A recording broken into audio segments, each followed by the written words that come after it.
He saw her standing in the heavy rain. She was crying on the edge of the dark street.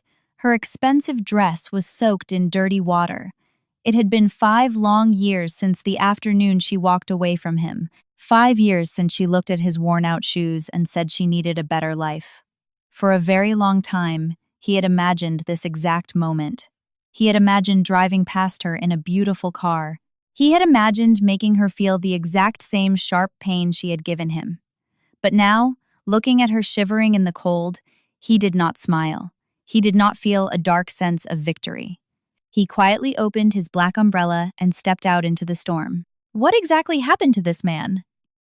More importantly, what had completely changed inside his mind? His name was Leo. Her name was Maya.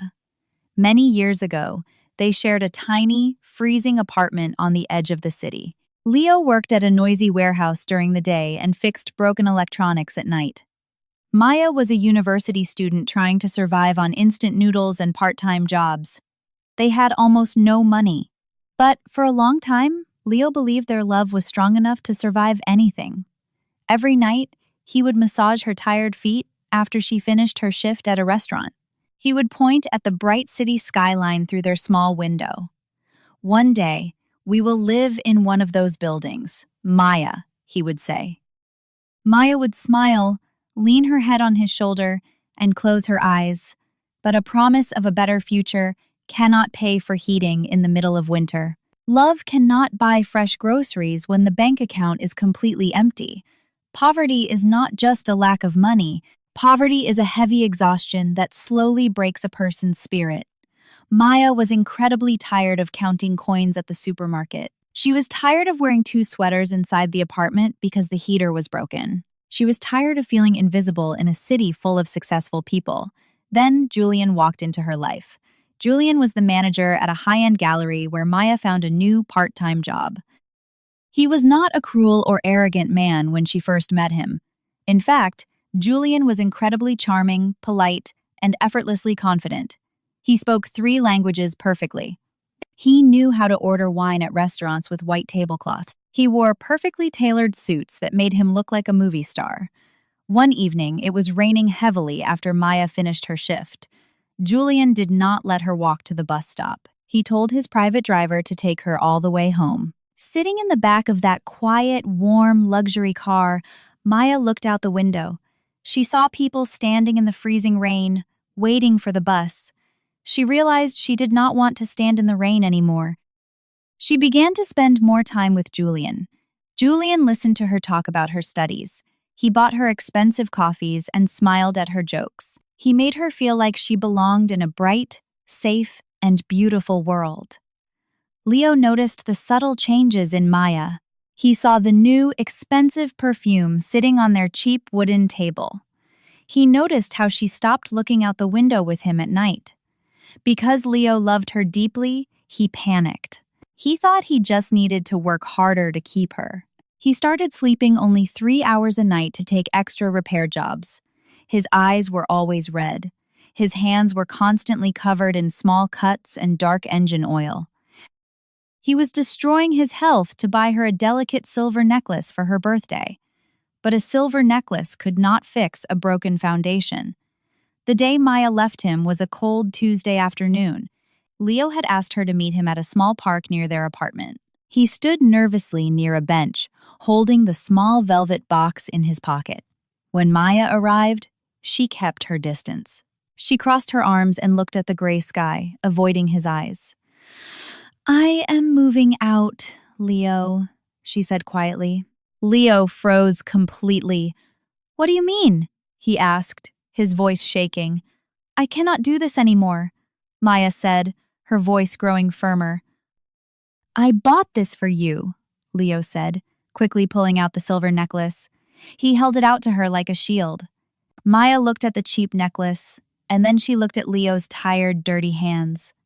She did not smile. She looked deeply exhausted. "Leo, a necklace does not pay the rent." "Things will get better, I promise," Leo begged. "No, they won't," Maya said sharply. "I am tired of pretending that love is enough. I am tired of freezing in that apartment while you promise me a future that never comes. Julian can give me the life I actually need right now. Leo felt like all the air had been pulled out of his lungs. Julian? Leo whispered. He respects me, Leo, and he actually has a future, Maya said. Look at yourself. You will always be exactly where you are right now. She turned around and walked away without looking back. A sleek black car was waiting for her at the end of the street. The door closed with a heavy, expensive sound. Leo stood completely alone in the park, holding a necklace he could not afford. The humiliation burned a deep hole in his chest. For the first 3 months, Leo was a ghost. He stopped eating. He stared at the blank wall of his apartment until the sun came up. Every time he closed his eyes, he heard her voice telling him he would always be nothing. He wanted to prove her wrong so badly that it made him physically sick. This burning desperation led him to make a terrible mistake. Leo wanted to get rich quickly. He took every dollar he had saved and he borrowed money from a high-interest lender. He used all of it to buy a large shipment of used laptops from an overseas supplier. He planned to repair them and sell them for a massive profit. He thought this was his big breakthrough. He waited 2 weeks for the shipment to arrive. When he finally opened the large wooden crates in his apartment, his heart stopped. The laptops were completely destroyed. They were not just broken, they were empty plastic shells filled with useless metal weight. It was a complete scam. Leo fell to his knees on the hard wooden floor. He had lost everything. He was completely out of money, deeply in debt, and his rent was due in 3 days. He had no food in the kitchen. The electricity was shut off the next morning. He sat in the freezing dark, wrapping a blanket around his shoulders. He picked up his phone. He stared at Maya's number. He wanted to call her and beg for help. He wanted someone to save him from this nightmare. His thumb hovered over the call button for 10 minutes. Then he slowly put the phone down on the floor. At that exact moment, sitting in the cold darkness, Leo made the most important decision of his life. He realized that nobody was coming to save him. He realized that his anger at Maya was useless. He could not build a real life on a foundation of revenge. He had to build it on discipline. The next morning, Leo walked into a local electronics repair shop. He did not ask for a manager position. He did not ask for a high salary. He asked the owner to let him sweep the floors and clean the tools for minimum wage. If I can fix the things you cannot fix, you pay me extra, Leo offered. The owner agreed. Leo started working 14 hours a day. He did not try to get rich quickly anymore. At 2 in the morning, Leo would sit at a small desk in the back of the shop. His eyes would burn from staring at microscopic circuit boards. He wanted to close the manual and go to sleep. But he forced his hands to keep working. He paid off his debt penny by penny. Every failure became a lesson, not an excuse to quit. He slowly built a reputation for being the most reliable technician in the city. Years passed, and Leo slowly transformed his life through brutal, quiet effort. Meanwhile, Maya was slowly discovering the hidden reality of her new life. At first, living with Julian felt like a beautiful dream. She lived in a massive penthouse with glass walls overlooking the city. She wore dresses that cost more than Leo's yearly salary. She attended elegant parties and drank expensive champagne. But slowly, the bright lights began to cast very dark shadows. One evening, Maya bought a beautiful green dress for a dinner party. Julian looked at it and shook his head in disapproval. "Wear the black one," he told her while adjusting his watch. "But I really like this green one," Maya replied softly. "The black one matches my suit better," Julian said, walking out of the room. Maya slowly put the green dress back into the closet. That was the beginning of her silent disappearance. Julian did not abuse her physically, but he constantly diminished her presence. When she tried to talk about her university degree, Julian would interrupt her. He would change the subject to his own investments or his own golf games. He treated her like a beautiful statue that belonged in his living room. She had all the money in the world, but her voice had completely lost its value. She began to feel a deep, freezing loneliness while standing in crowded, expensive rooms. Sometimes she would look out the glass window of the penthouse. She would look at the city lights and suddenly remember the roof of Leo's old building. She remembered a boy with dirty hands who listened to every single word she said. She pushed those memories away because admitting her regret was too painful. While Maya's world was slowly shrinking, Leo's world was expanding. Leo had finally opened his own IT consulting firm. He hired a team of talented engineers. He wore clean, tailored suits, but he still treated the janitors with deep respect. His success was not loud or arrogant. His success was quiet, stable, and deeply grounded in reality. One evening, Leo's company faced a massive crisis. A major client's server crashed, and they were threatening to cancel a $1 million contract. Leo was sitting at his desk at 9 o'clock at night, staring blankly at the screen. He was exhausted and deeply stressed. The office door opened, and Sarah walked in. Sarah was a senior software architect he had hired a year ago. She was not loud, flashy, or obsessed with designer brands. She was highly intelligent, incredibly calm, and deeply observant. Sarah did not offer empty motivational phrases. She did not tell Leo to simply cheer up. She quietly pulled up a chair right next to him. She placed a hot cup of black coffee on his desk. "I found the error in the database," Sarah said calmly. "Let's fix it together." They sat side by side for 3 hours, working in comfortable silence. When the system was finally restored, Leo leaned back in his chair and looked at her. He saw the quiet strength in her eyes. He realized that he did not need someone to just look beautiful next to him. He needed a true partner.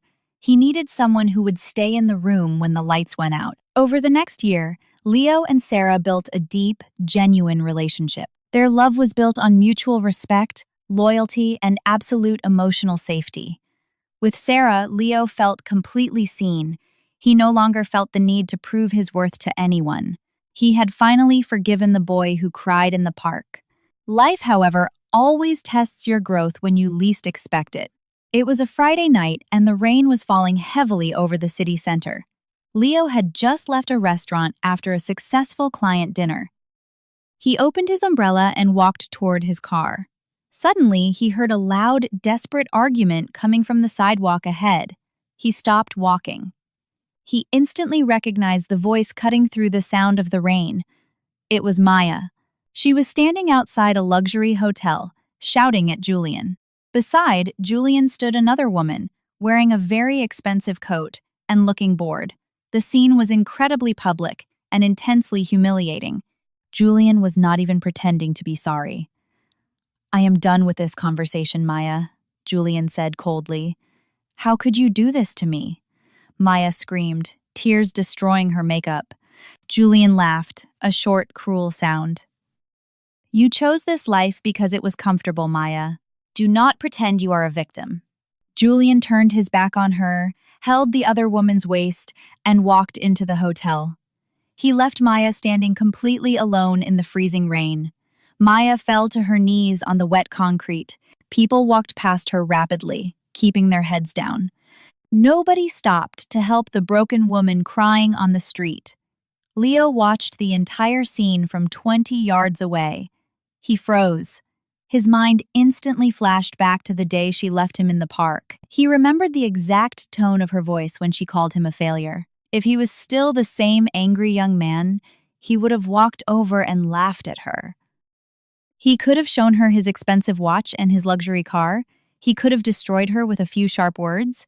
But as he looked at her shivering on the ground, he felt absolutely no anger. He only saw a human being in deep pain. Leo gripped his umbrella and slowly walked toward her. Maya looked at the polished shoes, stopping in front of her. She slowly looked up, the rain mixing with her tears. When she recognized his face, her breath stopped completely. "Leo?" she whispered, her voice cracking with shame. She tried to hide her face behind her wet hair. Leo did not smile. He did not look at her with pity, nor did he look at her with pride. He held the umbrella over her head to block the heavy rain. "Come on," Leo said gently. "You shouldn't stay out in the cold." He offered her his hand. Maya hesitated, her hands shaking violently. She slowly reached out and let him pull her up from the ground. He walked her to his car in total silence. He opened the passenger door, turned on the heater, and handed her a clean towel. He drove her back to her apartment. During the entire drive, he did not ask her what happened. He did not say a single word about his own success. His silence was not a weapon. It was a shield of pure respect. When he stopped in front of her building, Maya turned to look at him. "Why are you helping me, Leo?" she asked, her voice breaking. Leo looked at the rain hitting the windshield. "Because nobody deserves to be left alone in the rain," he answered softly. He handed her his dry jacket. Maya clutched the jacket to her chest and walked inside. In the days that followed, Maya could not stop thinking about Leo. The jacket he lent her smelled like confidence and quiet peace.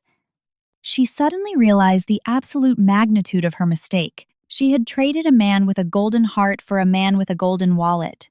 She saw how incredibly strong Leo had become. Regret began to eat her alive. She convinced herself that his kindness meant he still loved her.